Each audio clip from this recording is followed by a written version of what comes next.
bomb leader, Octopus David, and we desperately need your help. The Toymigos, Shady 180, the Choppa, Augie. Playing with myself. I mean, we could save him first. And the fallen Fett are in need of your help. Return to Earth on Thursday night to catch their non-tolls, presented by the Toymigos, 8:15 p.m. PST. Boogie, gather the troops and roll well. Whip.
Hello and what's up? Welcome to another edition of the Fallen Fett Chronicles.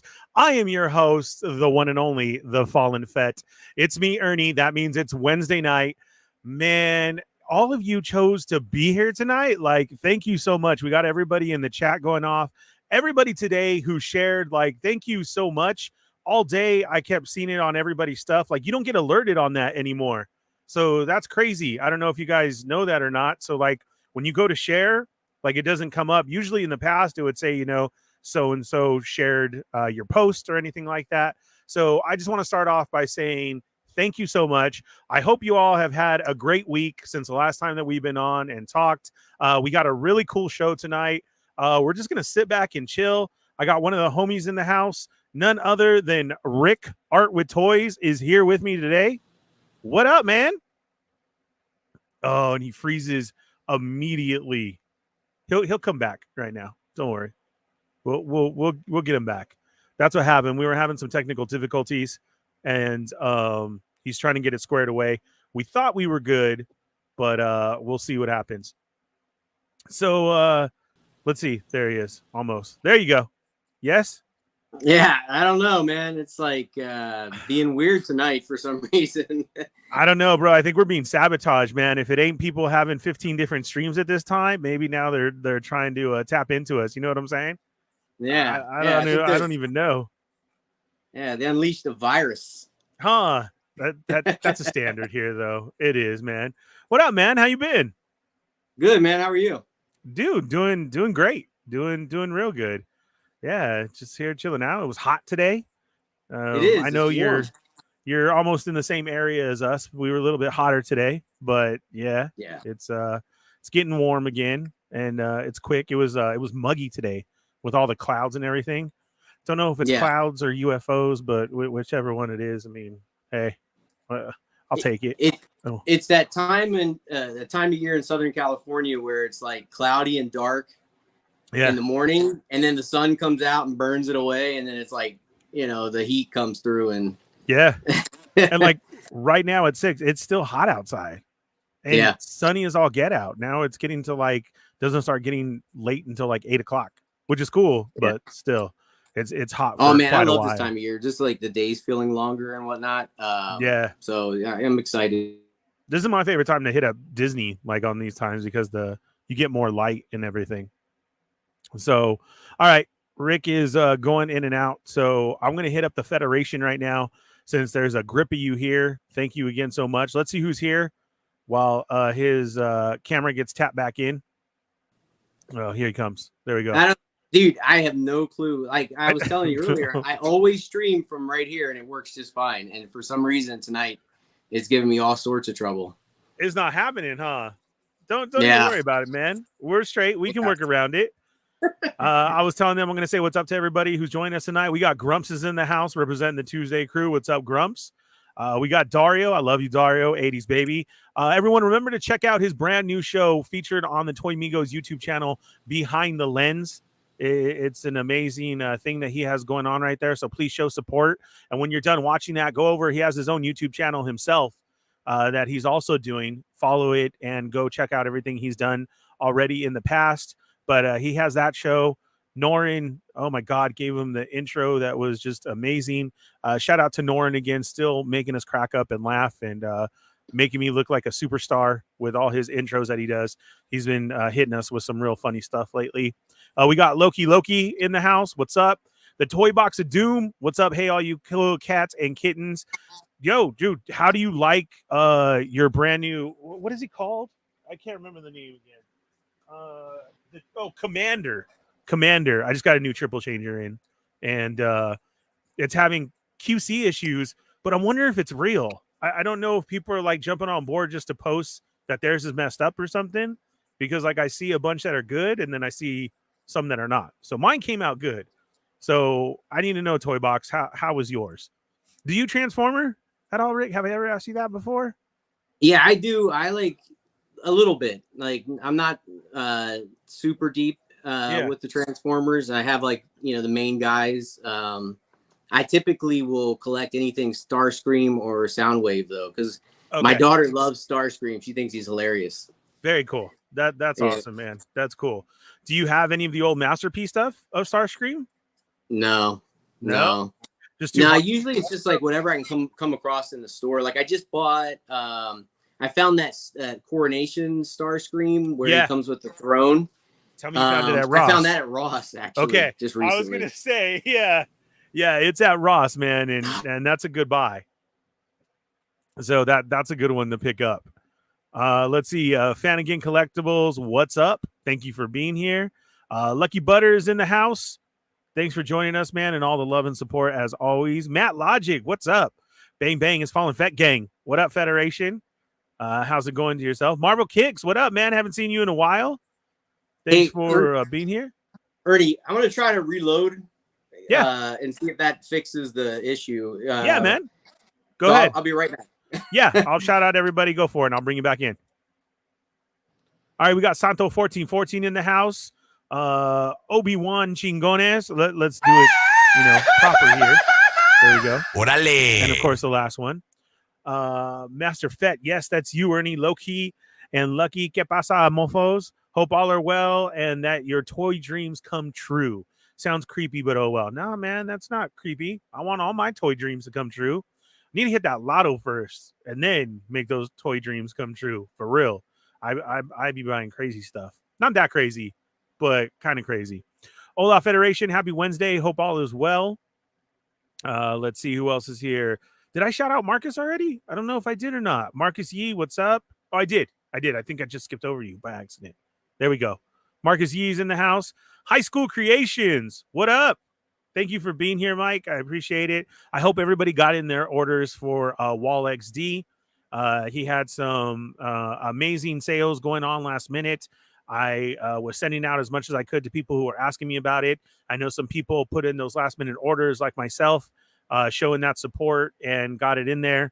So again, congratulations to you and the whole team, Mike, over there at Wall XD, man. Amazing stuff. Loki, RMD's in the house. What up? Let's see. Doombot 9000. How are you? Plasti. ¿Qué pasó, primo? Buenas noches. Welcome. What's up, Mario? 796 Studios. Let's go. He's in the house. Toy Ren Sue is here. Yo. Yeah, crumbs, dude. I love that. Norton again, dude. The way that he put that together, that was so hilarious. And then so much went through my mind, like, oh, I should have said this.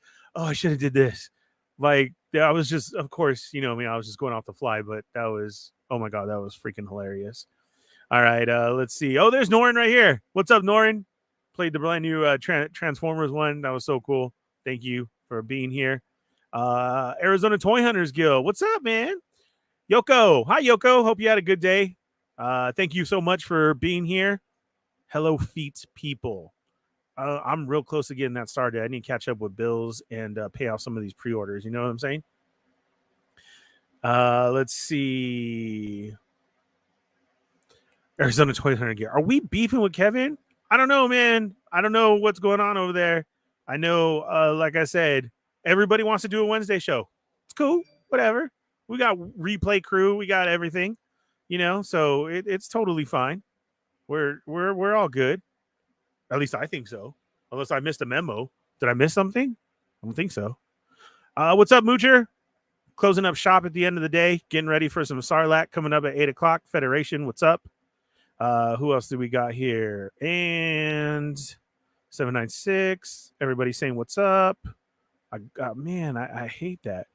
Stop taking Ernie's Wednesday spot, though. I'm just saying, you know, your words from your mouth. I got you, bro. Win or lose. I'm multi-streaming. See, that's the way you do it. I need 2 screens. I really do. I only got 1 screen. Let's see. Who else is here tonight? I'm catching up. There we go. Welcome to the show. Fazatino 93. Thank you for being here. Greatly appreciate it.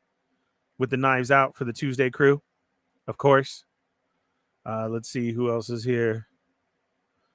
And yeah, stop using your phone's Wi-Fi. He's getting dialed in, so that's why we were late. At first, he showed up and he couldn't get his mic, so he tried another one. We got that, we were fine, but then he started losing the Wi-Fi, so we'll just go from there. Oh, I do have more. My bad. I don't know. Look at my computer stop for a second. What's up? Oh, Fig Bunker's in the house, a brand new show by Berserk 69. Go check that out. That premiered as well too over on his channel. We got the links everywhere. There's a post about it as well. Go check that out. Loki, Mario. Let's see. Okay, here we go. Commander is awesome. I wish the leg ratchets were smaller for more nuanced posing, but that's about it. I haven't transformed it yet, but I haven't noticed any QC issues this far. Okay, that's the same with me. So I'm glad that I personally know somebody who else also got a good one. That makes me happy because I would hate that if somebody else got a messed up one. What's up, Customs Matthew is here. Also on tonight at 9 p.m. Pacific Standard Time with another episode of Work in Progress WIP. Be sure and go check that out as well. I have it also in my stories, so click it so you can join him tonight. Let's see, is Rick back? What do you think? I think I might be good. Okay, that's cool, man. That's cool. I just unplugged everything and let it sit for a few seconds and then plugged it back in. So we'll see what happens. Cap, we have 2 legends on the screen at once. My phone can't handle it. Neither could Rick's. So maybe that's what the problem was. We'll see.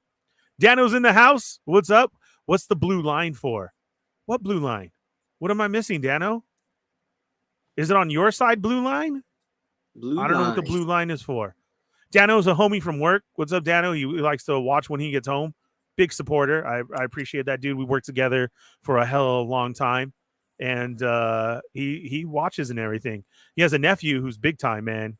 Who I'll ask him next time if I can mention who he works for and what he does. But he's big time into it. And he's always like, Ernie, you'll be there someday. I'm like, man, I wish. That'd be amazing. But that's cool, Dano. I don't know what blue line you're talking about. So is there any hints, Ernie? Like, is he big time like in the toy community? Is he big time on YouTube? Big time YouTube. Oh, okay. Yeah, big time YouTube. So that's why I was like, dude, for reals? And it came across, and he's been rolling with this dude for years, and he's doing so good for himself. Like, you know, the whole legit YouTube business part of it. Like, that's awesome. Yeah, for reals, man. Imagine that, dude. You know, I'm older. What's up, NYC Figure Fanatic? Thank you for being here.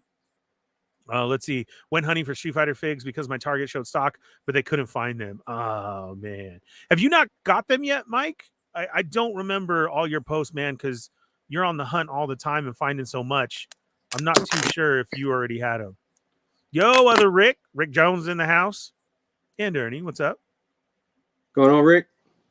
USA what? What does that mean? Now we're fighting? What's going on? Nick's Figs is in the house. What's up, man? Look at. Thanks, Ernie. Release my show on a day other than Wednesday out of respect for the Fett. I appreciate that, man. For reals, I really do. Yeah, man. I'm so happy you were able to make it on and we got that worked out now, dude.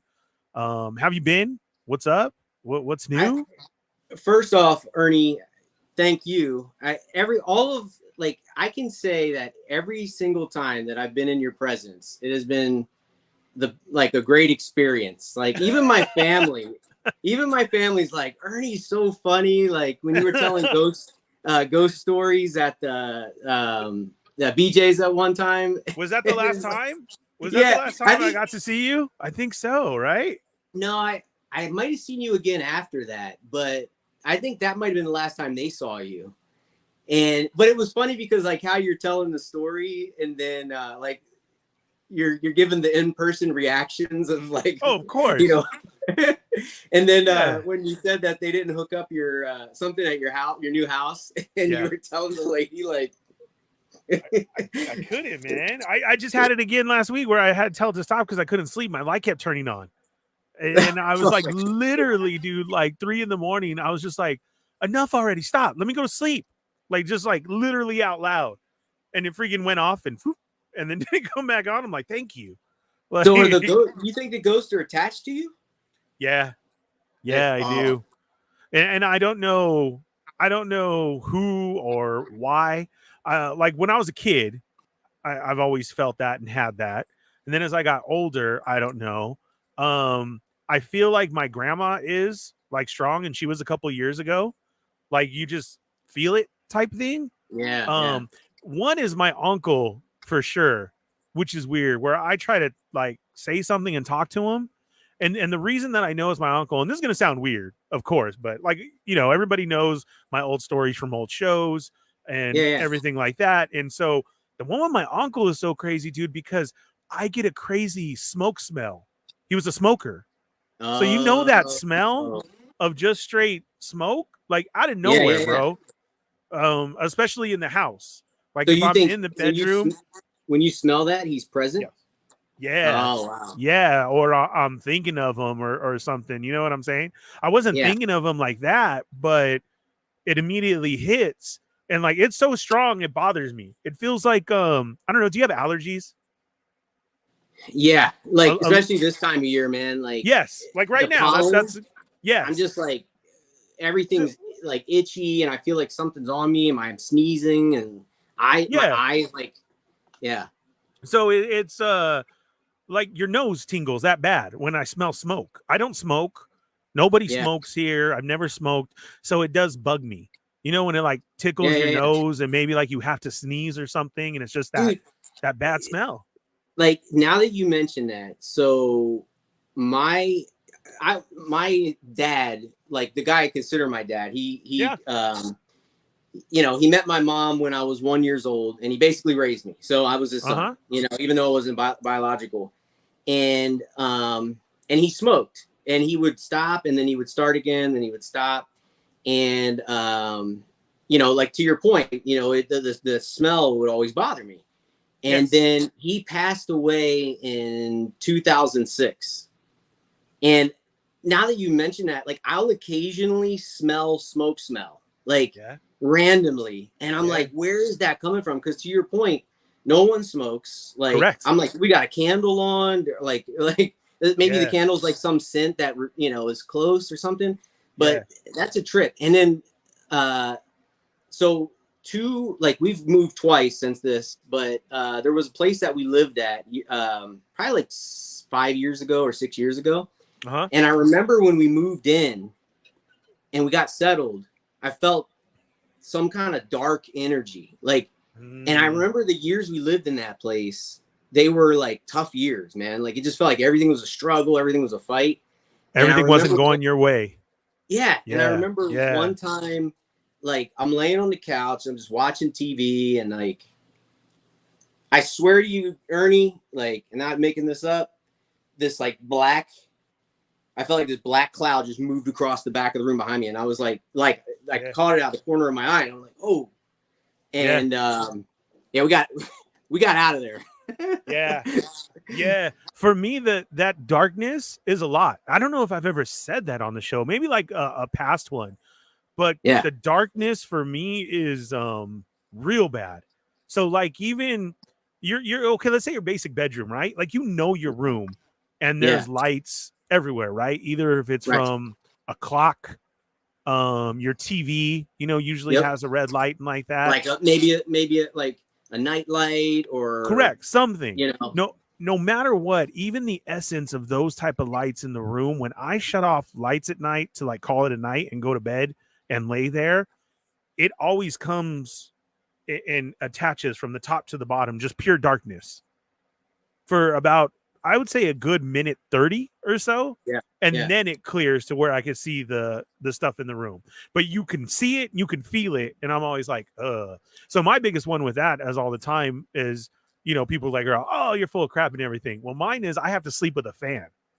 A fan, no matter what. Yeah. I hate when you're laying there and you get the Yep. It's like this weird, eerie, dead silence. Yeah. Well, somebody walked in front of the fan. Yeah. You get what I'm saying? That whole and you think your kids are there or something, right? Like, you wake up. I've turned on the light before, like, hey, what's wrong? And then you turn and look and you're like, okay, all right. So weird darkness, stuff like that. When I drive at night, my biggest problem is I always think I see somebody standing on the side of the road.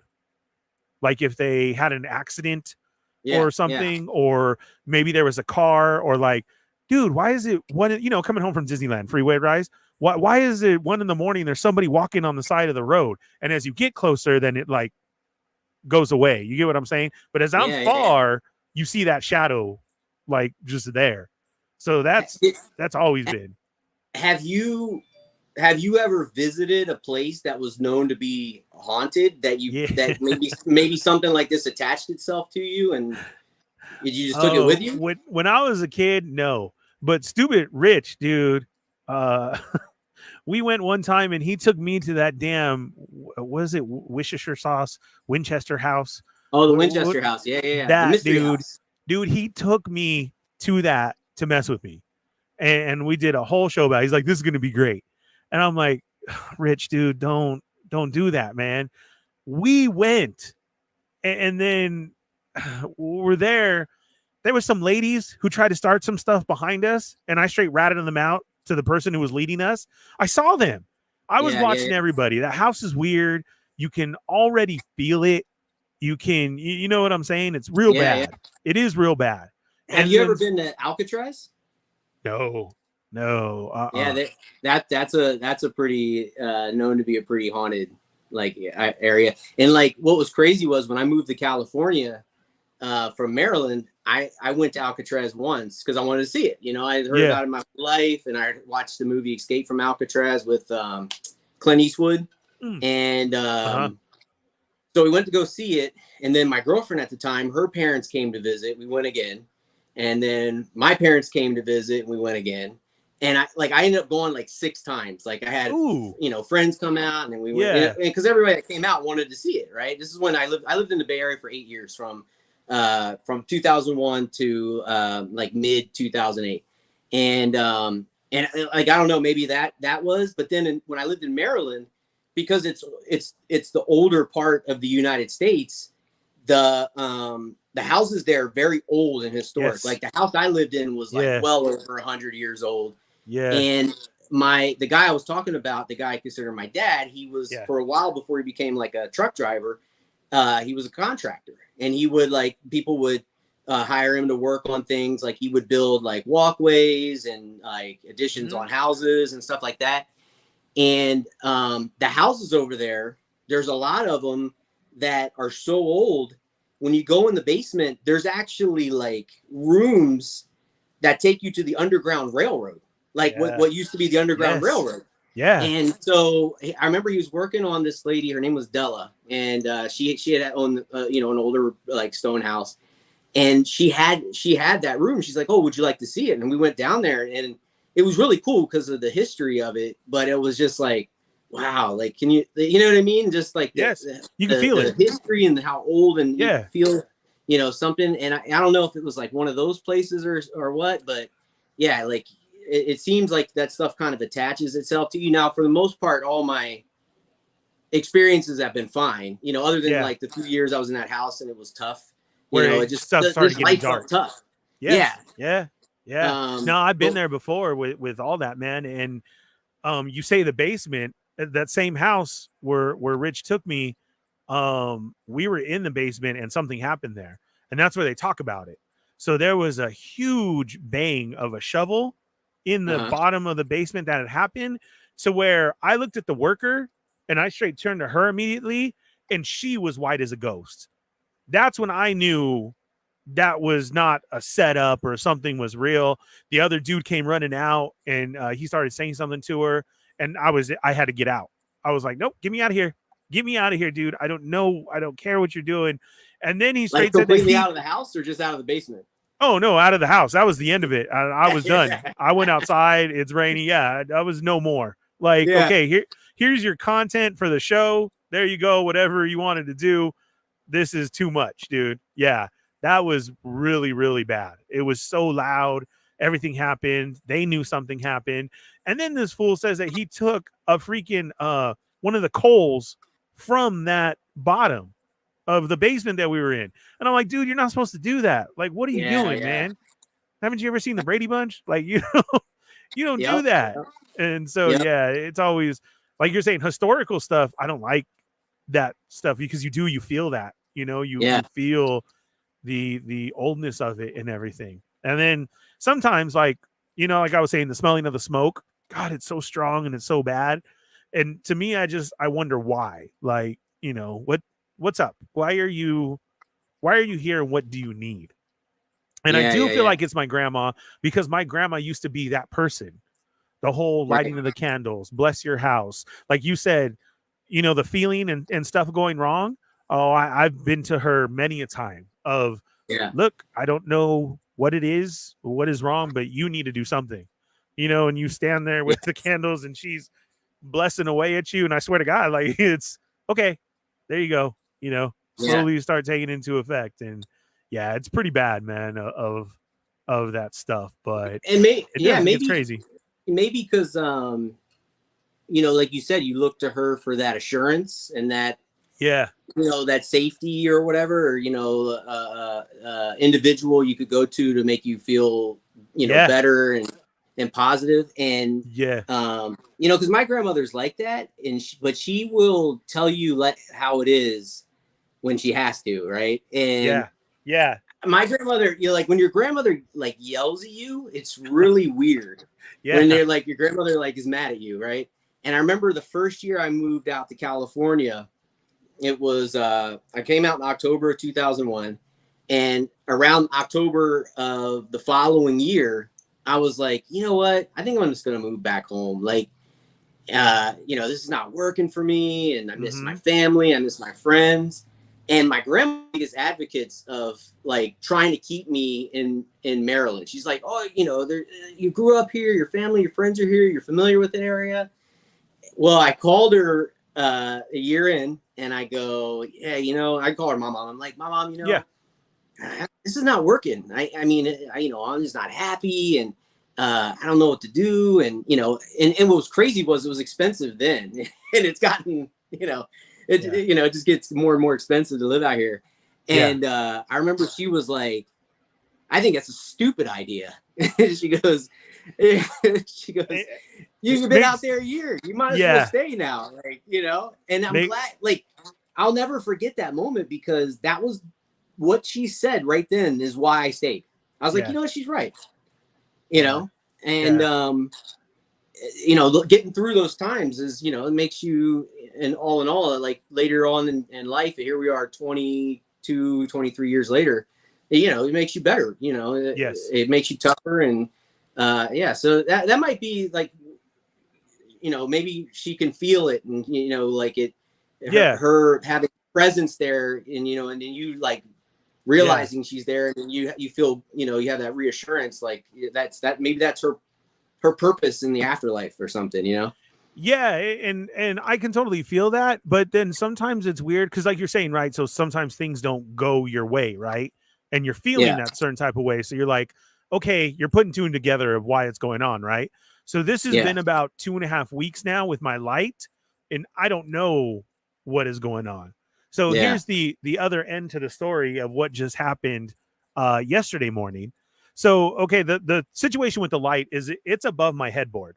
I have a real nice headboard, you know, I keep stuff behind me, you plug in all your stuff. My pillow's here, right? Headboard, and then the touch lamp is right here in the corner. Okay. You got to touch it to turn it on and off real quick. Yeah. This thing keeps going on, and just one, and then it has a 3 levels too. Right. So it doesn't go. And then it's like, if I even leave it on, like I don't acknowledge it, right? Like I'm watching TV in bed at night and it pops on and I don't go, you don't like do the look at it, you know? Yeah. Like a couple, like maybe say a minute later, it will go to the next level. Boop. Like, hey, yeah. And I'm like, it's okay. trying to grab your attention. Yeah. So see, and I've done, you do the bed test. Like, oh, is there a cord touching it? Is there something? I've even like literally like jumped in bed as far as why is it going off? Okay. So that's what I'm saying right now. I don't have an answer of like what's going on, or like, am I feeling a certain way? Should I know something? Right. But where I got freaked out yesterday morning, I didn't even tell Corinne this or Riley, so I don't know if they're listening, but yesterday morning I got in the car, and when I opened up my car to go to work, she has a car, I have a car, right? When I opened up my car to go to work, sitting on the floor was Riley's grandma's obituary thing, the thing that you go to for the funeral. Right. I don't, the eulogy, bro, or? Yes, the whole sheet, bro. I don't even know where that came from because I don't know her like that. Do you get what I'm saying? And so right. I had to pick it up. Like, what the hell is this? Literally on the bottom of your floor mat, where you step, where where you get in the car, driver's side, everything. I had to pick it up and I had to read it, and I read her name, dude, and I dropped it. Like, that's crazy. This is your wife's mom? No. This is Riley's grandma. Okay. Riley's dad's mom. Okay. So like that. Yeah. Riley is her daughter. This is Riley's grandma. I wonder if because you have such a strong connection to these things, and you pick them up. Yeah. And I don't know. I'm just amazed. Is maybe like she's working through you to get Riley's attention or something. I have thought that. So I haven't even seen anybody to like talk about that yet. You know what I mean? Yeah. So even literally today, I did send Riley a have a good day. Just like a text out of no. You know what I'm saying? Just to make sure, because I thought the same thing. That was weird as all get out, dude, because I did not know that woman. I didn't know her at all. And all of a sudden in that car on the floor mat was her thing. Like, I don't even know where it came from. I've had to go under the seats for, a Coke bottle or water rolled under there, or your toys that fall from the back and they slip under, Right. So I don't know. I don't know, but I thought of that, like you're saying, it's definitely for a reason. Yeah, Mike, right. Have you tried talking to it? Like that. I haven't in a while because I thought it was my grandma, but now I'm wondering what's up. And like I said, that was literally yesterday morning. So I just, I don't know, dude. That's nuts. So basically there was no trace or no reason for this thing to be there. No. Right? Because you've been all over the car, you've like not at all getting things or whatever, and then boom.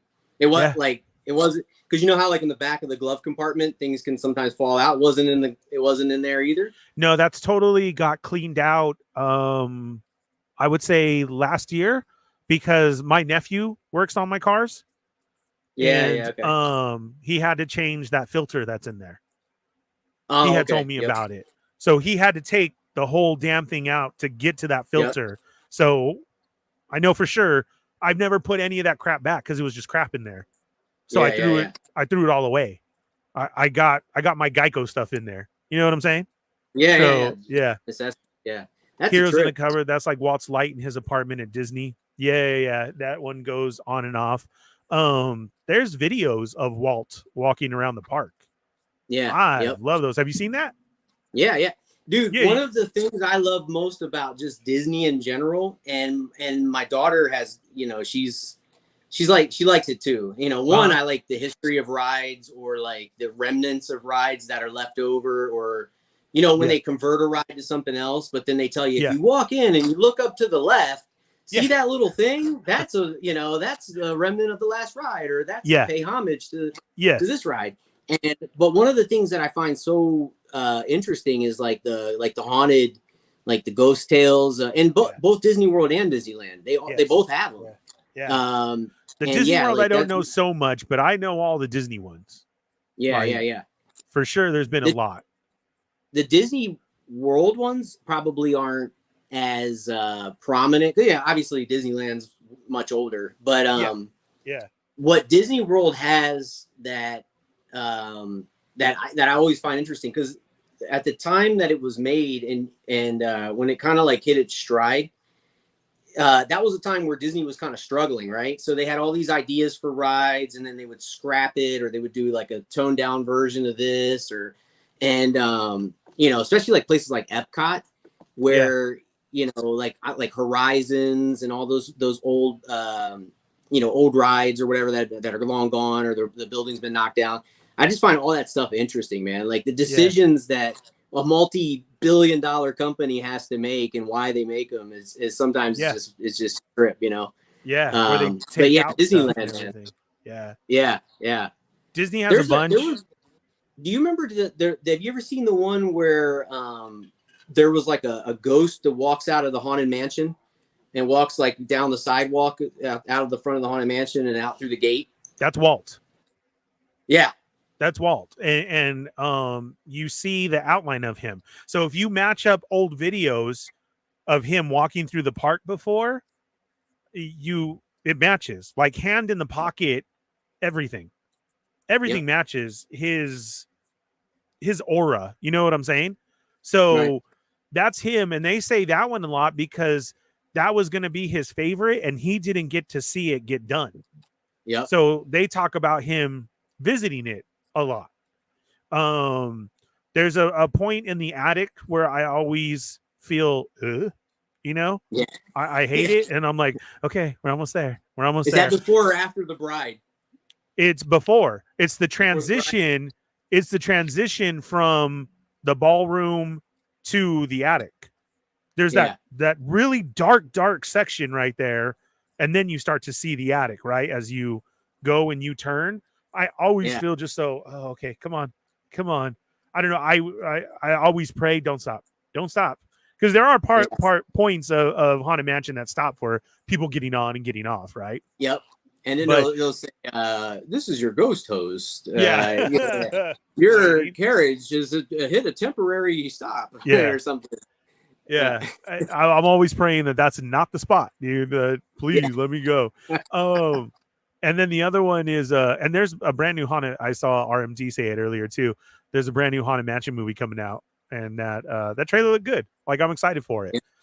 The Eddie Murphy one was but this one looks way promising, especially they're bringing Hatbox Ghost into it. What's her name's going to be? Madame Leota. And she looked really good. Did you see the Jamie Lee Curtis? The Muppets version of the Haunted Mansion? Yeah, that's pretty funny. Yeah, that was a good one. That was cute, funny. I giggled a lot in that one, and I was like, okay, this is cool. Yeah. I was watching like a history of the Haunted Mansion, and they were talking about like, because I guess the original stories were like, one was like, you know, this guy who murdered his bride, and I think it was like something Gore, or, you know, the guy's name was like something Gore or something, something, you know, with like a haunted kind of name to it, and then they scrapped that idea, and then they went with like this pirate theme, like this, you know, this old pirate who settled down, and then but I guess like there was a lot of aspects of it that couldn't quite work out to where they could keep the line, you know, the people going through the ride, and they would scrap it. And that's part of the reason why Walt never got to see it, was because they would like come up with these ideas and they go, we don't want that. And the different ideas.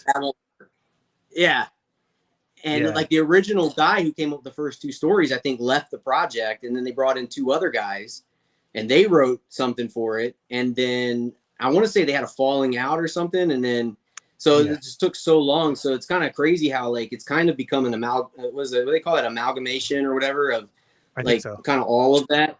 But it's a trip to me, like all these years that I've been going to Disneyland and riding that ride, like I still look at the stuff they did, and they did it so long ago, and I'm like, man, that's, you know, that's like there's few companies that I think are ahead of their time. Like I think I always say Nike is they were ahead of their time, right? Yeah. Disney was one of them. Like they created stuff back then that today you still look at and you're all over it. You know what I mean?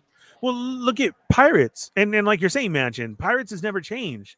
All that stuff, the old stuff that it was ran with, and how they actually made it to light. Like, have you ever seen of that? You know, all the hydraulics and the tubes and what they used to, the reels that they actually use to run it and make it work is beyond like, how did you even come up with the concept of that? Like you said, you know, that's something that is always, I find fascinating as well too, throughout what they do. And even the new stuff that they bring to light, like Rise of the Resistance, you're in a Star Wars movie. Like it's the most amazing thing ever. People always ask me, oh, what about that Star Wars ride? And I'm like, you gotta ride it. There's no other, I can't tell you. I can't, because you're in a Star Wars movie. Smack dab in a and this is not like where they, I mean, some of the stuff is, you know, like forced perspective and they're playing with, you know, that, but there's like that room when you go in and you're like the AT-AT, like they're and I remember the first time I rode that, and you know, you're in that little car that's like doing this, you know, and I went in that room, I'm like, oh my God. Like it's nuts, man. Or when you're like going down that hallway and those cannons are shooting lasers out in space and you're going under them. Dude, that ride is insane. Like it's legit so crazy. You're in a movie. I mean, that's all the only way I can put it. And then you have like then the same thing like in, you know, Disney World is like the Ratatouille ride, where they use the same thing, but then that's amazing too, of everything that's going on. And someday I want to visit like all the parks and experience everything. So to go off of, go ahead. Did you ride the Guardians ride when you were there? Yes, the last time. Yeah, it's freaking good. Amazing. My favorite part is the music itself. Yeah. And then I don't want to spoil it for anybody, but that transition that you do, I stood there, dude, in just awe of like, how did you do that? Like what? I was trying to think of the mechanics behind it, of like that was freaking insane. And that was like before the ride, which is what I like, you know. That's like what Rise of the Resistance does, you know. So many people don't realize that the ride starts when you're in line, you know. You're absolutely in line, and then you get your message, and then you're literally boarding a ship. Like I wish more people would realize that, you know, and pay more attention to it. So whenever somebody goes with me and it's their first time, I let them know that. I'm like, okay, this is the ride. So you need to be into it now and realize what's going on, you know. Put your phone away, and like, because it's all part of the experience. That's one thing that Disney World does so great too, is like, and, you know, probably because they have so much more space, is like even just the simplest rides over there when you're in line is the experience. Like the Seven Dwarfs Mine Train. Like you can so walk fun. around and you can play with the jewels and you Yeah. can spin the barrels of jewels and you make the lights go all. Yeah, dude, it's like it's really cool. And go ahead.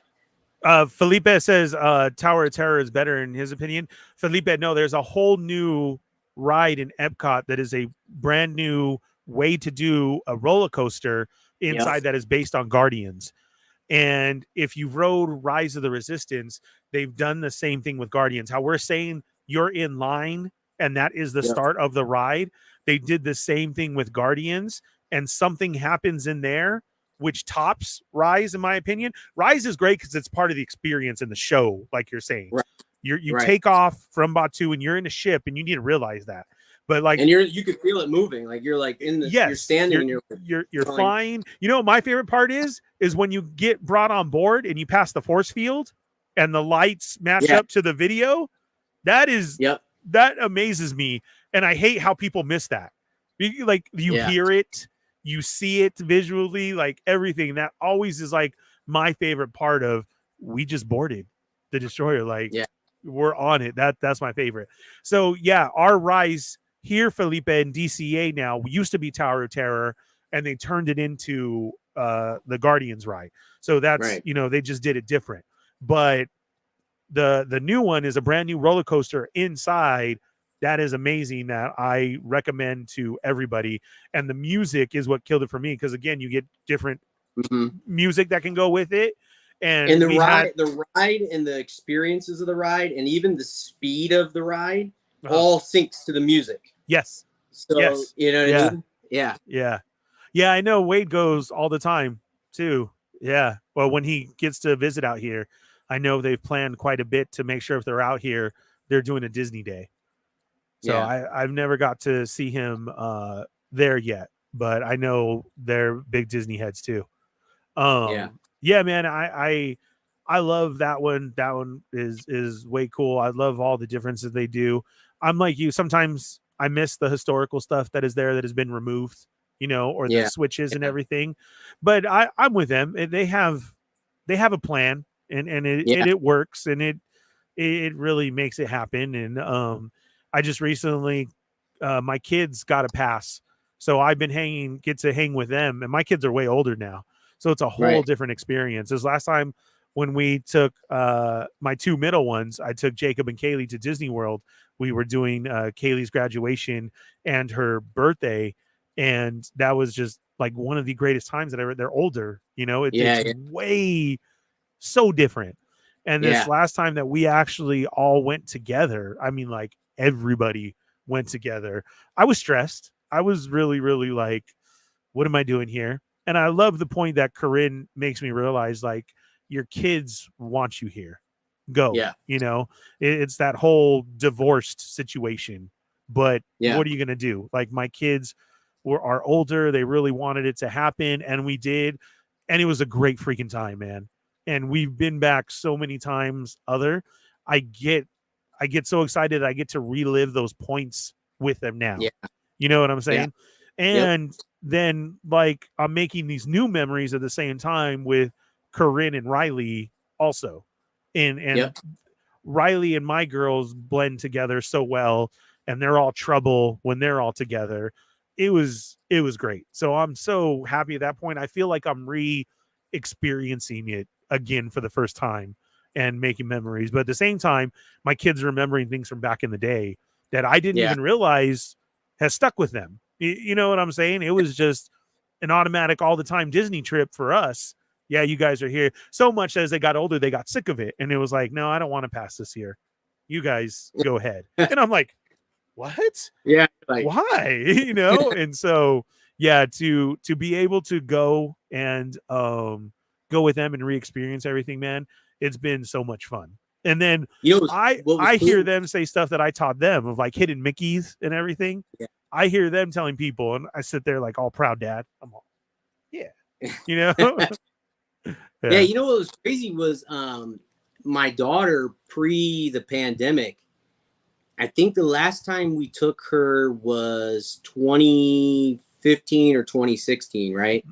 And she's 13 now, so she was still kind of like you know, she's kind of like a, you know, a baby. Like we used to call, we used to joke and call her baby kid. She's a baby kid. And when we would go back then, except for, you know, there was one year I went with that guy that you showed his comment, Heroes in the Cupboard. He's a really good friend of mine from, you know, for years. Like he's my brother. Like, no basic about it. He's my brother. And we all met out there. And but when I'm not, when it's just me, Layla and Jay-Z, back then she wouldn't ride any of like the big rides, right? You know, so it's like, all right, I'm going on Everest, you know, and then I would run out of Everest and I'm like, hey, the line's short, I'm running back in, and then I go back in, and they would and they would go find stuff to do. And then in 2021, when, you know, everything started to kind of feel like normal again, we went back out.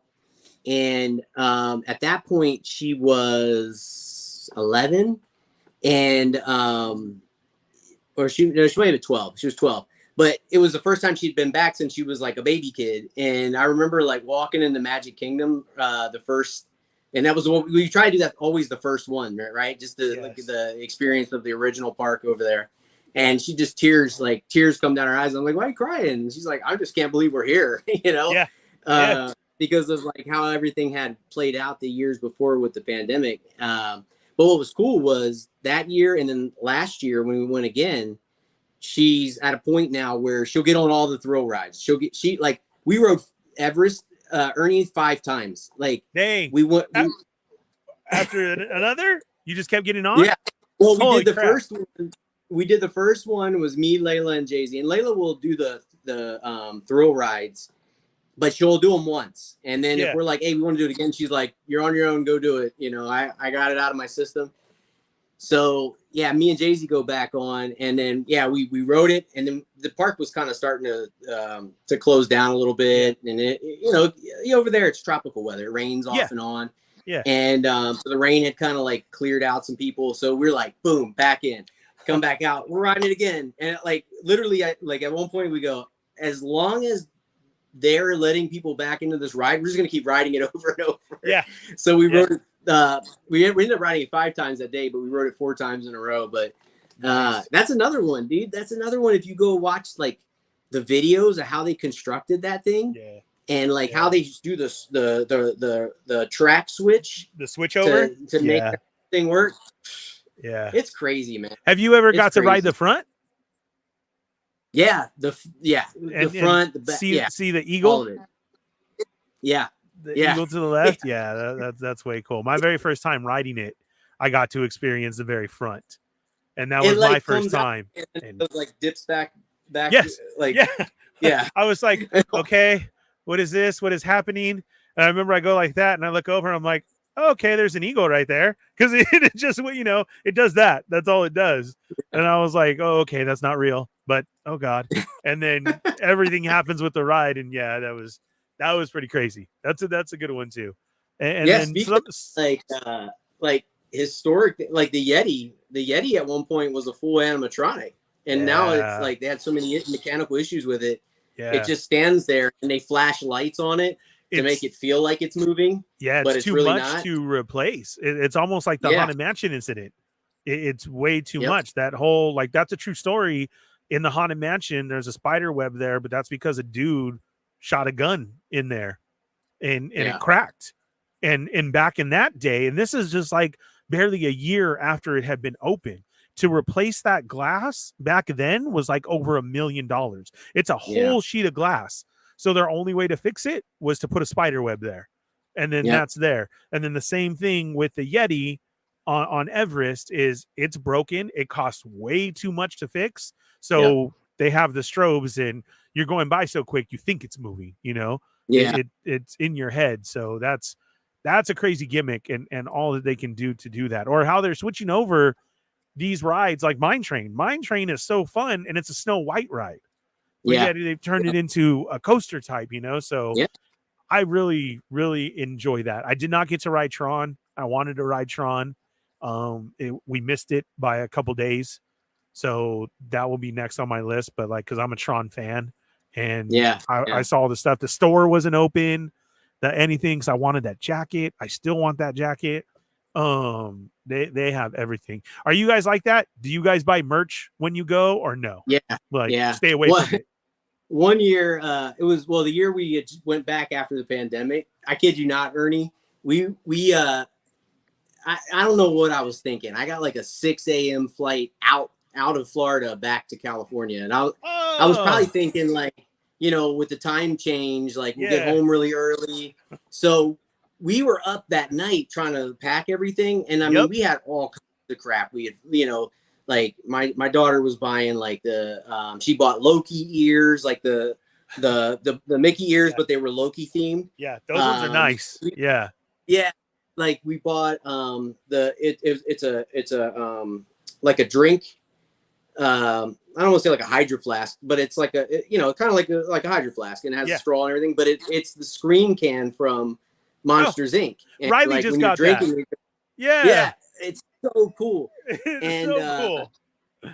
Yeah, and so and it was a bunch of other stuff, and we're like we're trying to get it into the bags, and we're creating bags, and we're like, okay, we're gonna check this in, and this is gonna be a carry-on, this is gonna go overhead, and it was wild. But you know, to your point, you just get so caught up in the moment, and you're like, you know, especially if you see new stuff, and their merchandise is almost ahead of its time too. Like, you know, you see something, you're like, so like the Scream can thing. It's so cool. Like, it was like we walked in the first day of their World of Disney or whatever in Disney Springs, and that was one of the first things we saw. It was like, gotta buy it.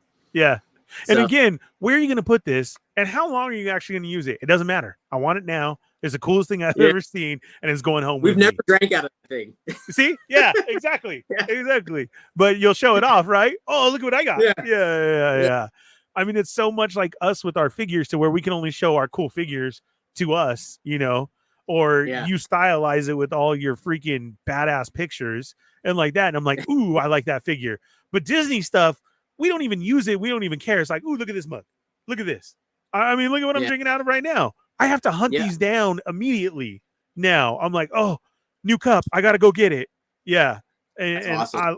I love these ones and all this stuff there. I've held back on a lot of stuff now just as the years go by. But like that last time I got those Spider-Man goggles on Thursday night, I was playing with those because they were marked down at $20. And I'm like, yes, I've wanted these goggles. Now I have them. And it's always that stuff because, you know, you're there. And dude, sometimes when I see people walking out of those stores with just like bags, I'm adding it up in my head. I swear to God. Or where they're all putting on the Spirit jerseys all at the same time. And I'm like, 120, 240. Yeah. Like, dang. Like, yeah, they're doing it big. Yeah, for sure. Yeah. And now they have our figures in the park and they're just mad expensive. But I've seen some before and I'm like, ooh, is it on sale? No. Okay. Well, maybe I'll try back. But like right now, Disney Store has on sale the Thor whatchamacallit, the Diamond Select. With the spinning hammer? No, the other Thor. Gosh dang it, what's his name? The brand new one. The Beta Ray Bill? Yes, sorry, thank you. Beta Ray Bill right now is on sale on Shop Disney for like $14. Nice. Yeah. I got it right here. Yeah. Yeah, He's $14. I know. It's $14 right now on Shop Disney. This is a custom tape made by High School Creations. Oh, that looks really good too. Yeah. It fits them well. Yeah. I like that, man. That's awesome. Dude, $14. Man, if you're in the chat, this is a massive piece of plastic. Like Diamond Select is so good at making like giant figures. Yeah. You know? They come out really good. My Hulk, that's my favorite Hulk. So I mean, all day I'll buy those Hulks. I have all the ones in the past. Yeah, there you go. Yeah. I have those. Everything. What's the other one? Oh, here's a good one. The Destroyer. Oh, I still need that. I've always missed them. Yeah. I've missed them. I missed them when he came back. Everybody's like, oh, pre-orders are done. I used to follow a guy who sold everything real cheap, and I missed his by like a second. I was like, ooh, I'll buy it. And he was like, oh, somebody just claimed it. Gosh, dang it. So I hope they re-release that one. Are you going to get the 2-pack with this in it? The new Hasbro one? Yeah. Yeah, I'll wait and see as it goes on. A lot of my Marvel stuff now is waiting to see if it goes on sale. You know, I I'm right haven't. there with you. Yeah, I haven't been like getting cases anymore or anything like that. I've really had to back up on my collecting. Everybody has, like we said, living's getting so much more expensive. You got to tweak your collection. You know, Yeah. I'm liking the hot toy stuff because I can make payments. But I'm picking and choosing. You know, of what I'm getting. So I'm doing this very similar, but I'm also like I'm pacing myself. Like the retro wave was at the X-Men, the one that had this Wolverine. Like I bought like this Wolverine first, and then I got like Spiral, and then I eventually got Avalanche, you know, but it's like, yeah, back in the day I just let's buy the carton. I have them all at once. Yep. And it's, you know, it's just the way it is.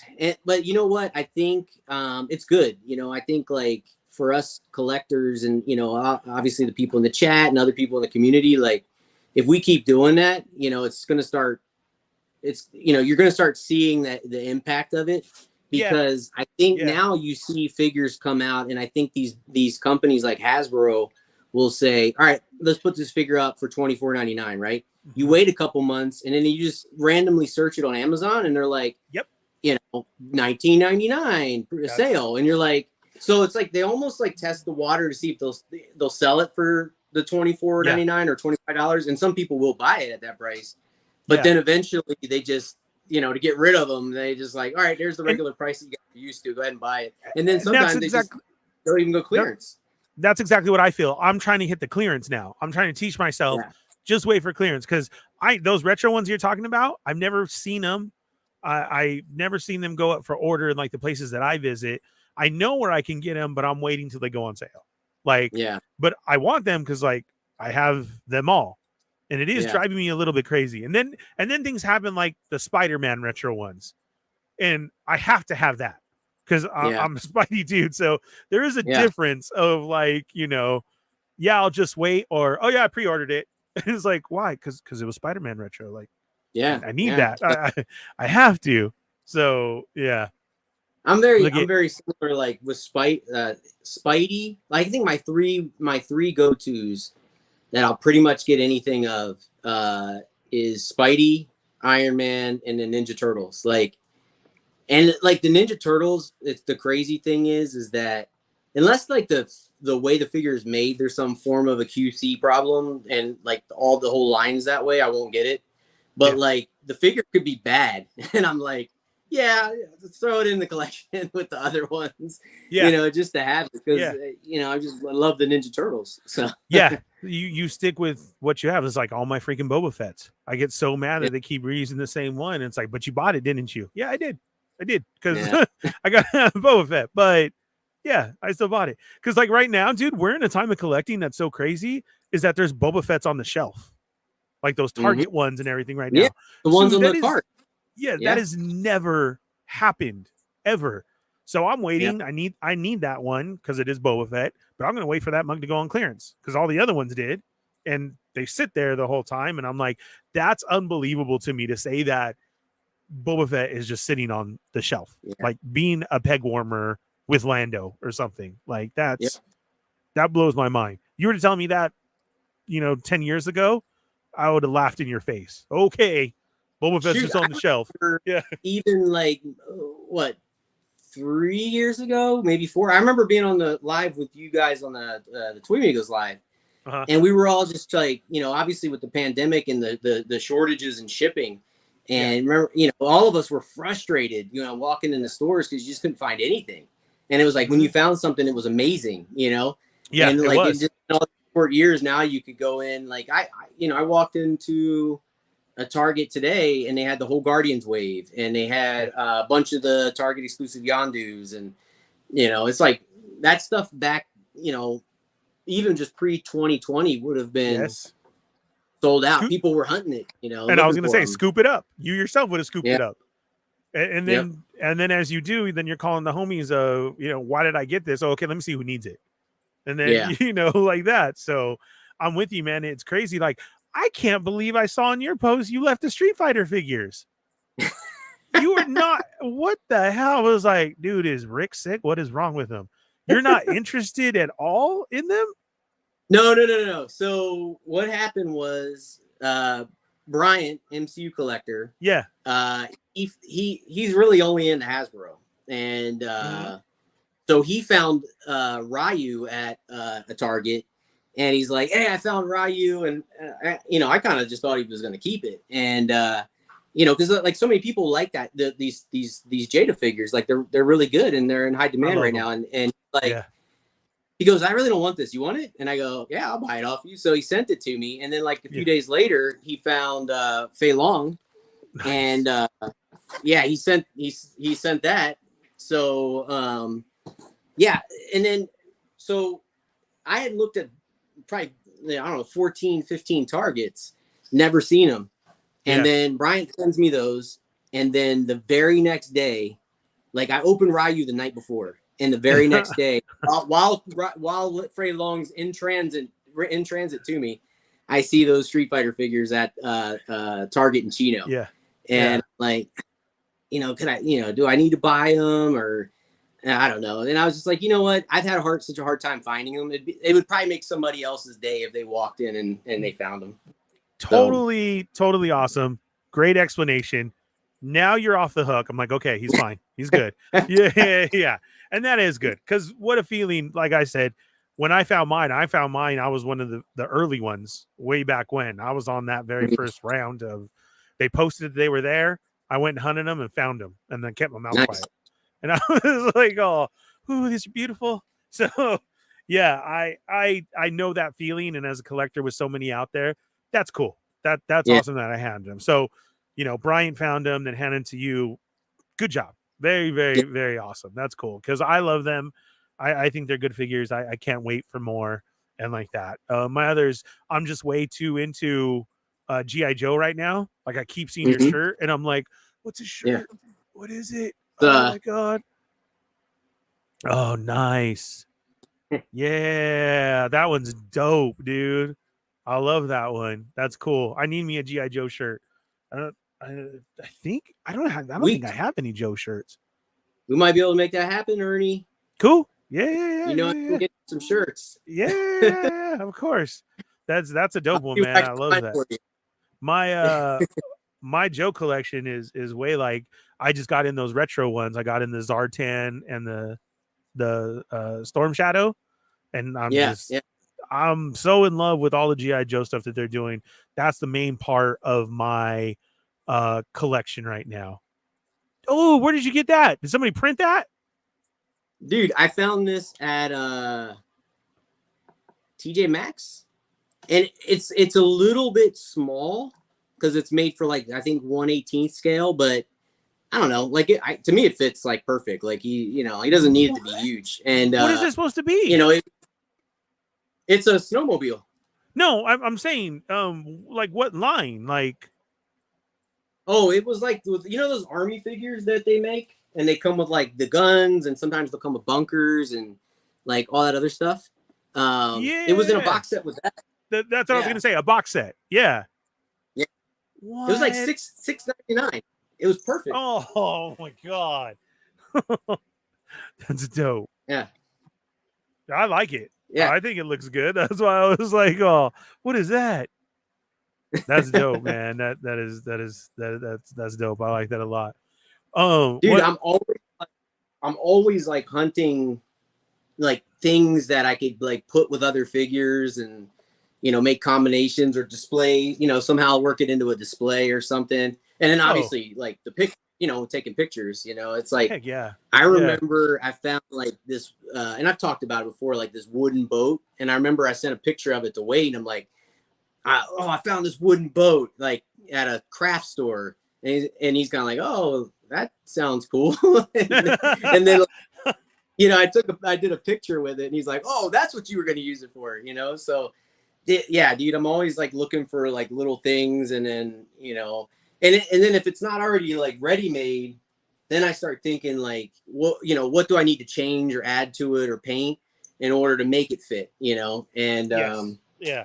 Right now I'm working on it's because remember in Batman Returns the costume changed, like it was more armor looking plated, and they changed the symbol. Yes. And so I'm using like a mixture of it's like a bootleg NECA and the new Flash movie costume where he's in the he like in the movie, I guess he paints one of the old bat suits to make a Flash suit, and he like spray paints the lightning bolts on it. Yeah. So like I'm like starting to fit all the pieces together because I just wanted a version of the Batman Returns. Like I got so hyped. Like I'm in this big like Keaton phase right now, where I even like built like a shelf up here, like all Keaton stuff. And I'm like, all right, well now I need like a Batman Returns version because a few years back I made Catwoman, and Mattel at one point made Penguin. So it's like, all right, well now I need like the proper Batman to go with it. So yeah, dude, I'm always like looking for that kind of stuff. And if I slow down with my pictures, I'm always doing something in the background. Like I'm either painting a figure, working on figures, I'm working on accessories or something. Yeah. That's dope, man. Which Batmobile is this? Is that the one that everybody's been picking up? Yeah, that's the McFarlane one. So with that one, I did kind of what like most people were doing. Like I taped off the windows. Yeah. And then I took like a Mr. Super Clear matte finish to it. And just covered it in that, real evenly. And then I can't remember like exactly. Gosh, what did I do with there's like a couple other things that I did with it where, I had to kind of, change some stuff up just to make it a little bit more, like screen accurate. But there's like other things I want to do down the road. Like, nice. I saw like, gosh, what's his Ibrahim Mustafa, or he like modded his canopy so it slopes down. So like it looks accurate to the movie. Yeah. And changed the inside to where it's a 2-seater, and he painted the bat logos on the wheels. So they're silver. So like I want to do some of that kind of stuff with it. Like it's a cool piece, and we don't 1/12 scale vehicles that often. So right. If we're gonna have it, might as well do it right, That's bomb, dude. All your stuff, man, is always so clean, and I love it. Like I know your stuff now. I don't even have to look at the name in the corner because I'm like, oh, he's at it again. Like it is just so super clean, man. I've always loved your stuff. And if I show anybody of like, well, what do you mean? What are you into? What do you guys do? Like I'm always showing your page or something like that, because I feel it's represents what we would all want to do. You know what I'm saying? It really does, and your shots are so beautiful and clean. And then I love how you always show the behind the scenes. Like I try. You make it feel like this is possible for anybody. And then I'm like, yeah, right. But still, I'm always like, Rick left out a spot, man. Like I know there's another step here that he's not showing, but still, it's super clean, man. And I love too when you do Disney stuff. Like it's just it comes out so good, dude, for reals. Like this one, these are the little figures that were in that set, isn't it?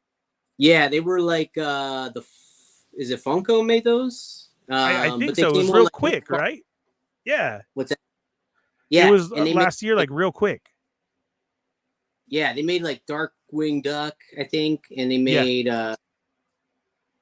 Launchpad McQuack. And like a few other ones. I think Baloo's in there.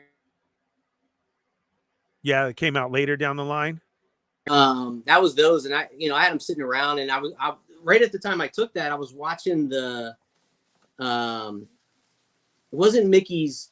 Was it Mickey's Once Upon a Christmas? There's one of those Mickey cartoons where they do it might have been Mickey's Christmas Carol, but right after it they do shorts of other like Disney, like winter Christmas theme ones. And there was one where Mickey chops down a tree and he brings it into the house, and then Chip and Dale are living in the tree and they're like pestering Pluto.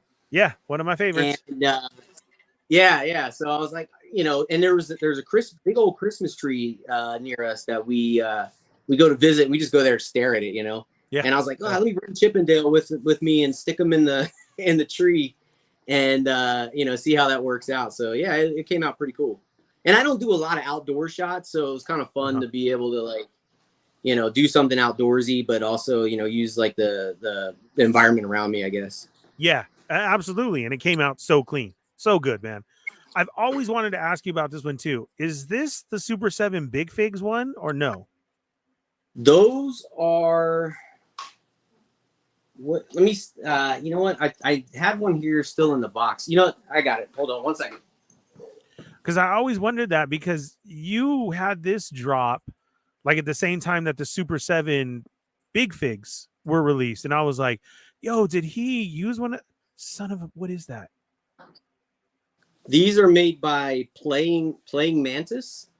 They're a bit old, but there's a vintage toy shop near us called Kelly's Toys or Kelly's Toys and Collectibles, and they had posted this entire set on their Instagram. Yeah, and I was like, you know, once I saw that they had a little bit of articulation, I was like, dude, I gotta have those.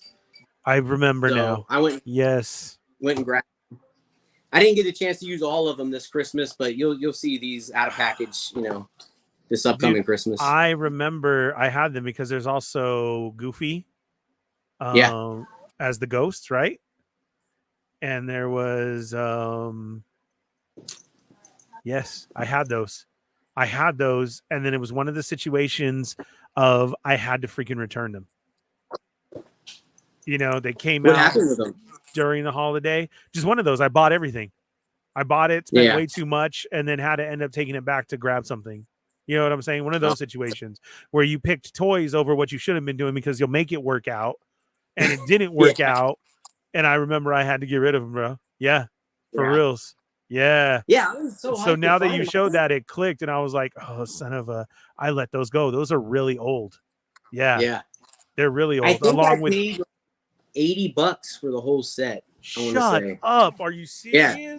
Dude, it was a steal. It was a steal. And then I went back recently and I picked up a bunch of these. I've only opened a couple of them right now, but these Muppets, the Palisade sets. Yeah, those are nice. Oh, yeah, you got the old ones with all the extras in it. Yeah.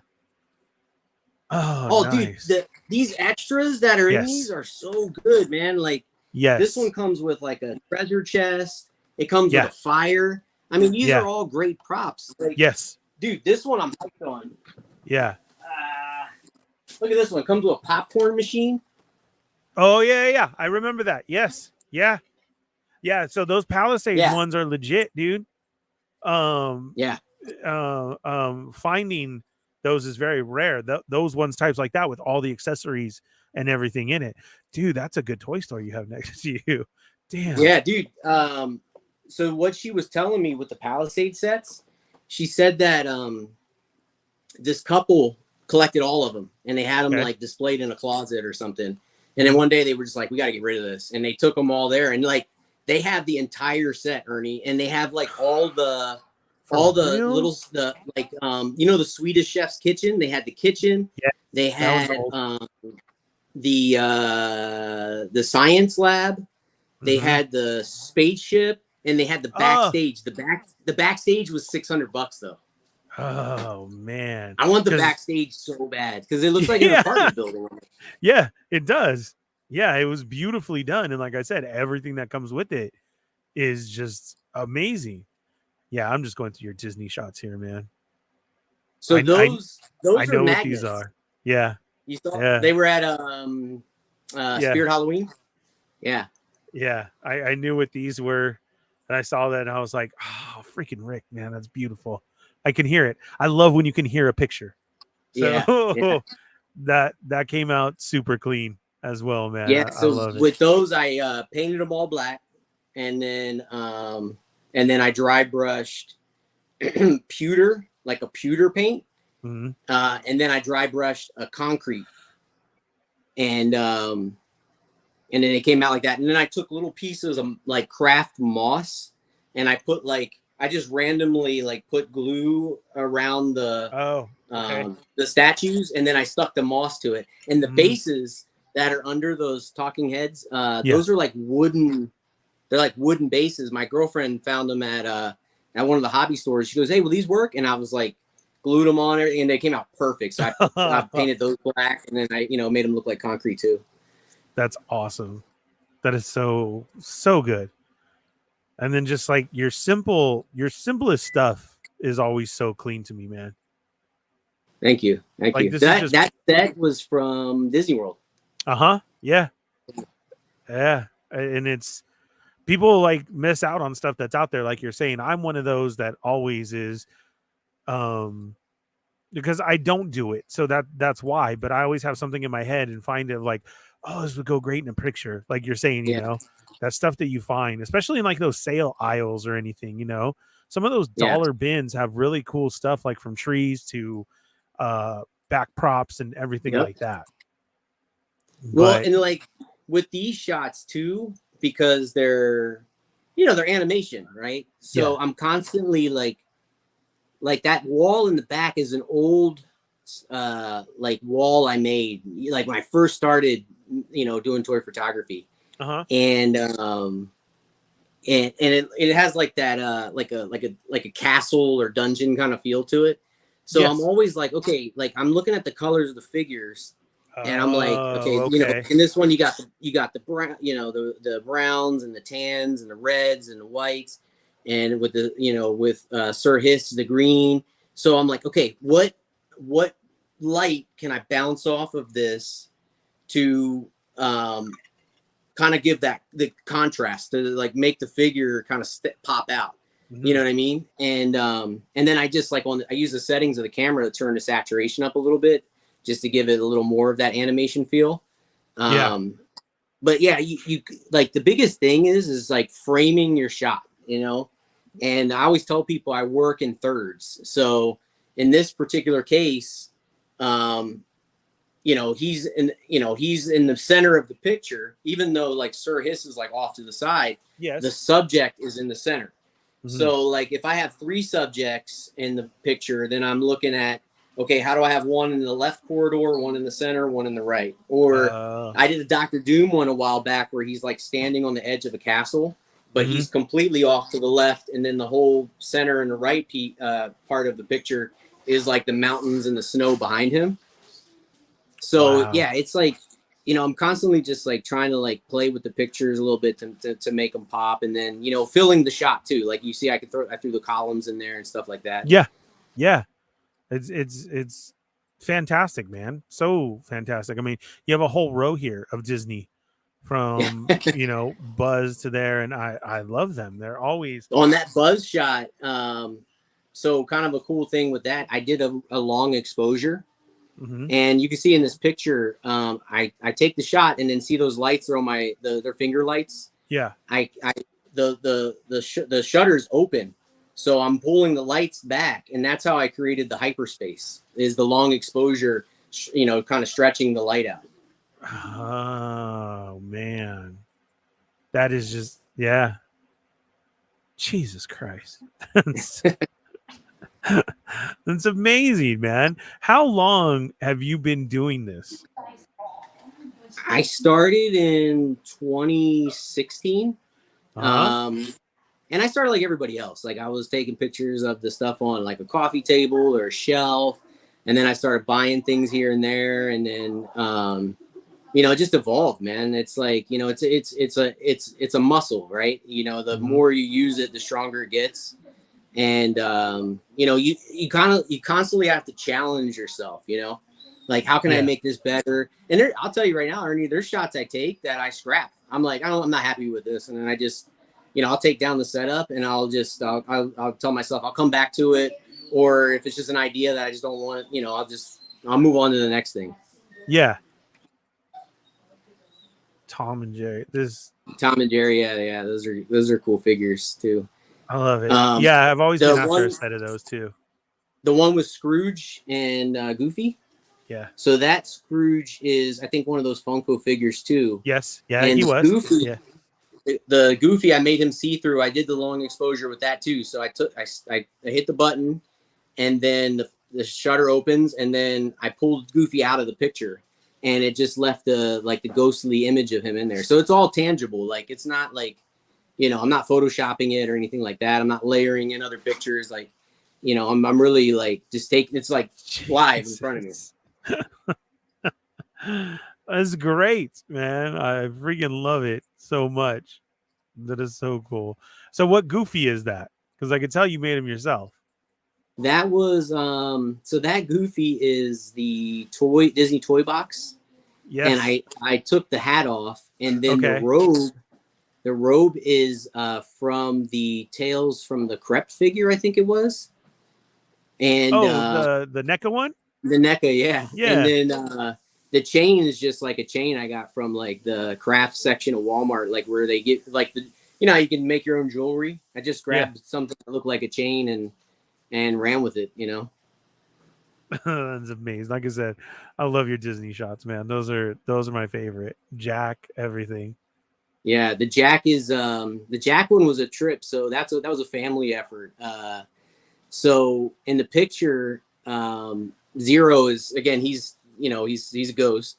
So I had to have my daughter pull Zero out of the picture, and then I think either me or my girlfriend was holding a laser pointer at his nose. So like as soon as she pulled him out of the picture, they took the laser pointer off, and that's how I lit the nose up and made him look like a ghost at the same time. Oh my God, I just saw that. When you said it, yeah, I could see it on there, and then I could see it go away. Holy crap. Yeah.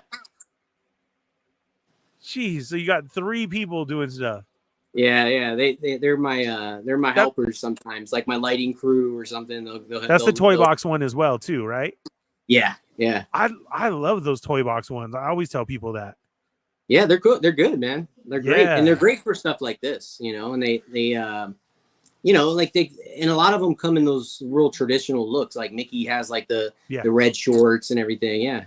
Yeah. I bought the 5-pack immediately of the classic friend shot. Yeah. Again, another picture sad. I can hear. It's sad because so many of the Disney stores have closed that it's so you got to drive like Ontario or something in order to. We can't get them right now. I know they're on Shop Disney. Like I know I missed the newest Boba Fett. I need that, but I mean those were our cake toppers on our wedding cake was the Boba Fett and the Leia. Nice. I have all of the 5-pack of those. I have quite a few of Toy Box because they're badass. They're good little figures, Yeah, but they're awesome. Like this right here too, man. I can hear it. Yeah, that's so beautiful. That's construction like poster board, and then I used textured spray paint, and it's like sand color. So I spray painted the poster board with that to make the desert, and then I used an image on the TV, and then the cars. I think the Jada Toys Knight Rider car, and it actually has that light. I think you open the door and the light comes on. Yeah. So and then the dust kicking up in the back is like poly, so it's like pillow stuffing. Yeah. God, man, freaking love it. I love it. What is your favorite old cartoon series that like it just gives you these ideas like all the time? I think there's probably like 4. So the original Ninja Turtles, X-Men the animated series, Batman the animated series, and then the old Spider-Man animated series. I think that was on Fox. But yeah, sometimes just drawing inspiration from that kind of stuff. Mm-hmm. Yeah. Have you done a Harley shot yet? A Harley Quinn? Yeah. I have. There's probably a couple in there that are old. Like I did one where she's like Joker's playing the piano and she's like laying on top of the piano. And then I did one where it was like one of my first toy shots. It's probably super old, but there was one where they were kind of doing the Bonnie and Clyde thing, where they're like, she's got the hammer and he's like holding a gun up to somebody. But I haven't done one in a while, which is a good call. And I just bought the McFarlane 4-pack where it comes with Harley, Joker. Oh, I wanted that, dude, but Yeah. I didn't have the 100 to do it, and mine never went on clearance. I missed it when it did, and I regret not getting that. I wanted that set so bad because it was the main 4. So Yeah. you couldn't go wrong. I mean, I know like it wasn't Gordon, but still as a setup, you know, you can't go wrong with that set. Yep. There we go. There's one Harley. But okay, but you're gonna do animated one. There you go. That's my request, man. I want to see that I'll get animated you some, Harley. animated yeah. The old animated one I did was she's in the the red and black suit. And then I took there was like these doll houses that Target was selling, the Lori dollhouse, and they did a dance studio. And I took one. I found one of those dance studios at Tuesday morning, and it was like $14, and I brought it home and I repainted it, and I use that. You'll see that in the background of like even that Tom and Jerry shop, the dance studios in that picture. Oh, is that what that is? Really? Yeah. And then like I'll either do like a colored backdrop for the windows, or I'll do something on the TV. Like if I want to make it look like it's a high rise in like the city, I'll put like a cityscape in the background or something like that. The Donatello and Egon one has it too. This one I love. And I have another version of this. I've never even seen this one. I've Yeah. never even seen this one. I didn't know you did the bride. Yeah. Dude, so I have another one and I need to post it. So there's another one where she doesn't have the veil and she's holding the axe. So this is one of those sets, kind of like the Madame Leota set. Yes. Where I remember them. They sold them together. But what I did was I painted her with black light paint because in the ride, like she's glowing, right? And the axe, she couldn't hold the axe. So I actually drilled a hole in her hand and it went all, and I drilled it all the way through. And then I slid the axe handle in there. So it looks like she's legit holding the axe. And then I put red black light paint on the axe. So that when I would, and then I hit it with black light. So like the fog at the bottom and then the veil and her, like it's all black light. That's like making them kind of stand out a little bit. But it came out, dude, I love it. Like I love that shot. And that scene is like, it's always crazy because like you said, it's probably one of the eeriest parts of that ride. Yeah. Like we like just going into it. And you know, everything was there in this set. So that's beautiful, man. I've never seen that one. That was my first time. And you have another one. Oh my God, that's great. Yeah, I need to post that other one, man. I don't know. It's very similar, but I don't know why I didn't post it. And I was looking at it the other day and I'm like, I got to post this. Like, it's a good shot. And I just don't know why I never did it. Did you get any more Santa Claus figures? I have I have two. So I have him and then I have the black Santa Claus that came in. I got that one afterwards. So, because I literally got that Santa Claus like a day or two before Christmas. So I was like trying to pop out, you know, a few shots. All these ideas and everything. Yeah. Yeah. So like I have so many more Santa ideas, but I just ran out of time. Christmas is my favorite time. And so I saw those. I love them. And then I see, you know, your Disney ones. That's why I had to ask you. And then you triggered something for me because I remember that along that set that you bought. And I don't know if you were into these either, but you know, the stop motion ones, like the Rudolph and the, you know, the, what's their name? The Hot and Cold and all those. I had those figures. Have you ever seen those figures? Heat Miser. Thank you. Yeah. I had all those figures. I can't remember who made them, but they were big. They were beautiful from everything from Rudolph to, you know, that elf one, Heat Miser, his brother, everything like that. There was a whole set that kept popping out. And that's what I had to take back because I was at a Target and I found they were just all sitting there. And I was like, dude, I have to have these. Like they were just putting out the different cases of them. And I'm like, I'm never going to see these again. And so I remember I grabbed them. That set of Rudolph was like with other reindeers and everything. It was a big box set. Those figures are amazing. And I don't see enough people doing pictures with those like for Christmas time. You know what I'm saying? Yeah.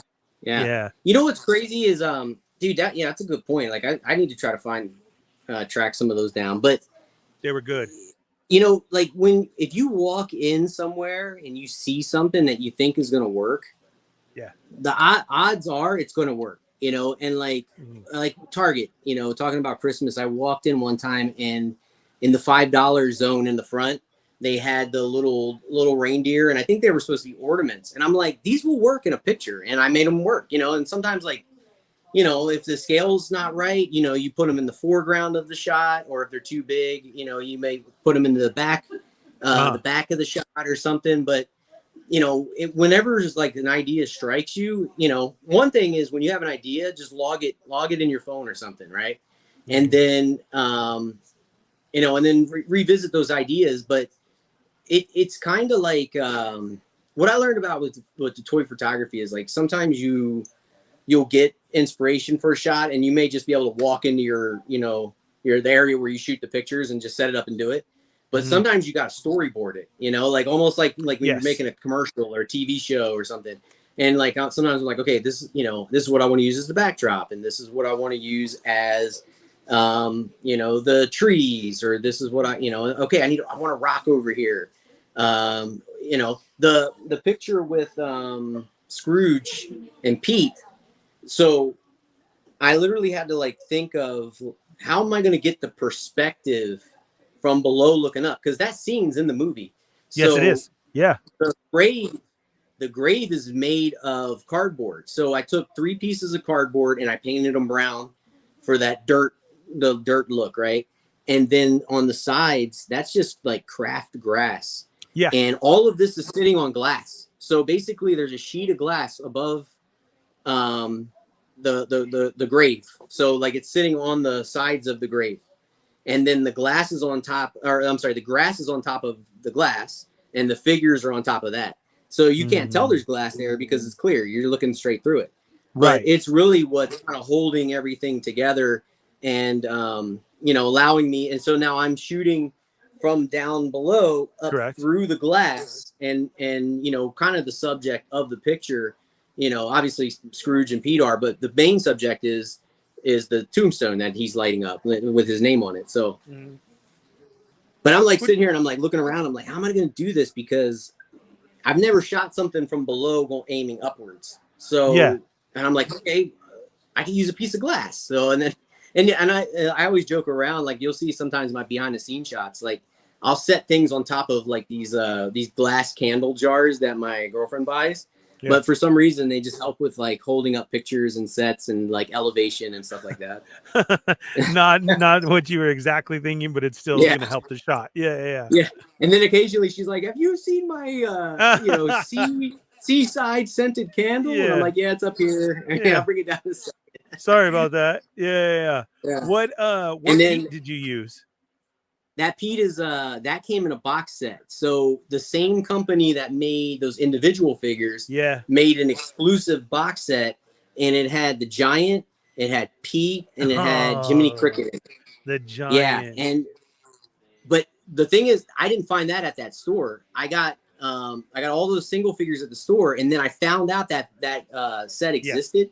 Yeah. I went on eBay, and a guy had a damaged box. And I think he was assuming that the collector who wanted the set wanted them in box, but he was like, "Oh, I'll just sell them really cheap because the box is damaged." And I'm like, "I'm taking them out of the box anyway." So Thanks, made him an offer and he sold them. Yep. Dang. So you have the Giant too? Oh. Yeah. I'm trying to see if I have them like handy here. That's great. But yeah, dude, he's massive too. I didn't know about the box set. Wow. Yeah. That's dope. Oh, I love it, man. I do. That's and so then, good. Those are laser pointers to light up the matchstick and the cigar. Doing that whole zero thing again. Yeah. Oh man, I love your stuff, Rick. I do. I love it, man. Keep inspiring everybody. Keep up at it, dude. And I love when I see that you pop up in the feed, because I'm like, what did his brain come up with this time? And I know it's going to be awesome, man. So much respect and love to you. You're one of the nicest, coolest, genuine people out there in our community. And I hope a lot of people got to see that tonight and realize you're such a fan and, you know, literally one of us as well, too. and very humble at what you do. And I think that's what makes your shots so beautiful as well, is knowing you as the person and knowing you the type that you are and what you do behind it. I enjoy the crap out of it, man. I do. Yeah. And I appreciate that, Ernie. Thank you. Your shots inspire a lot of people, man. So definitely keep that up, man. And if I ever have any ideas, I will shoot them your way as well too. Like, you ever thought of this? Because I swear, like, I've seen something, I'm like, oh, I've thought of that, but look, Rick pulled it off. All right, cool. Yeah. Hey, do it, man. Do it. Yeah. I would love it. You know, it's like a challenge too. Yeah. Well, that's mine. I need a Harley shot. I need a new Harley shot. Yes. So yeah. Look for one soon. That's awesome, man. That is for sure. But thank you, man, for being here. I greatly appreciate it. I need you back on again. Anytime you're welcome and you want to chat it up and you have some free time, you let me know, or we'll bring you back on for sure again, man. I can't wait to see you again so we have a time to hang out, because I always enjoy our time out too. Tell the family I said hello. And where can everybody keep up with you at? So Art with Toys on Instagram, and then I do YouTube. So Art with Toys on YouTube. I apologize, the sun is setting here in California, so my light is going away. And also this is like a new backdrop. This is the first time I've used this backdrop. I've changed the toy loft a little bit. I like it. I always like to look behind and be like, all right. Yeah. Debuting something new. Yeah. Nice. But I like my YouTube, I'm trying to get more consistent with that. So, reviews. I did a video where when I went to the Guardians ride for the first time, I took a video of the store and everything and put that on there. So, YouTube, Instagram, and, Ernie, you and the other guys, the other Toymigo guys, from the first time I met you guys, which was, I think it was like February or March, it was pre-pandemic, before the world went nuts. Mm-hmm. And just the night, you guys have always been the nicest people. The people in the chat are always the coolest, and it's cool, like, going to these meetups and meeting them too. You guys bring a lot of positivity and fun and laughter to the community, and respect and thank you for all you guys do. Thanks, man. I greatly appreciate that, man. And I'm with you as well too. I love our community that we have here and the people that are out there like that, getting a chance to meet everybody and staying connected and still able to jump on here, talk to almost close to 2 hours like it was nothing, get a chance to catch up, and still be able to applaud each other on what we do. That's a great community. You know what I'm saying? And I double that, man. And thank you for those words. And please, everybody, go check him out and where you can find him and everything too. And go check out all some of his old shots if you've never seen him before. And like all those pictures, because Rick's got amazing stuff up there. Thank you so much, man. And thank you. Hopefully, like I said, we'll get you back on soon and like that. And everybody in the chat, I'll see you in about 10 minutes on the Sarlacc Digest. Let me go grab something to eat. We'll be right back on. And thank you, everybody, for being here, or the replay crew. I greatly, greatly appreciate all of you for making the choice to be here and sit with us and chat and join in the conversation. I always love that. And then we'll see you next week on the Fallen Fett Chronicles. Peace. Peace.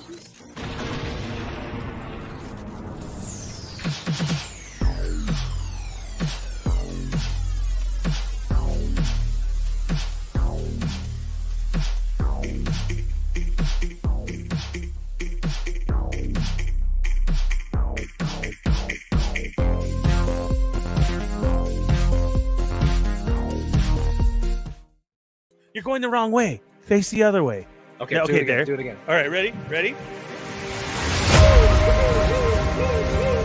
See that? Oh my God.